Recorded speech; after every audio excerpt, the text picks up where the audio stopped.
আসসালামু আলাইকুম। আজকে মানি প্ল্যান্ট লাগিয়েছি, তো ভাবলাম যে একটা শর্ট ভিডিও করে রাখি, অনেকের কাজে লাগবে।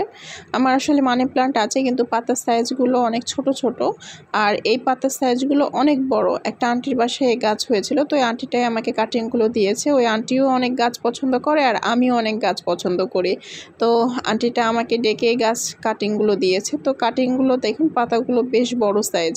আমার বারান্দাতে অনেকগুলো মানি প্ল্যান্ট আছে, কিন্তু সবগুলোর পাতায় ছোট সাইজ। তো এই বড় সাইজটা পেয়ে আমি খুবই খুশি হয়েছি এবং এনেই সাথে সাথে লাগানোর জন্য বসে গেছি। তো আমি এই স্ট্যান্ডটা কিনে রেখেছিলাম, আজকে বেশ কাজে লাগলো।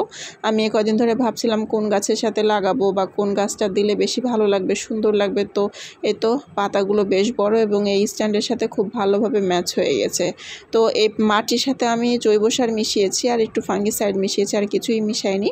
আর এই যে পাতাগুলো কাটিং করে নিচ্ছিলাম, অনেকগুলো পাতা নিয়ে এসেছি, তো একটা ডাল উপরে তুলে দিয়েছে আর সাইড দিয়ে কিছু পাতা লাগিয়ে দিব, এর জন্য কাটিং করে আমি বসিয়ে দিচ্ছিলাম।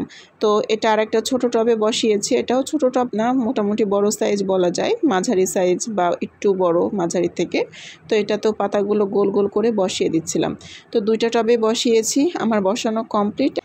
গাছে পানি দিয়ে দিব এবং একটু আড়ালে রাখবো কয়েকদিন পরে আমি ভালো করে রোদে দিয়ে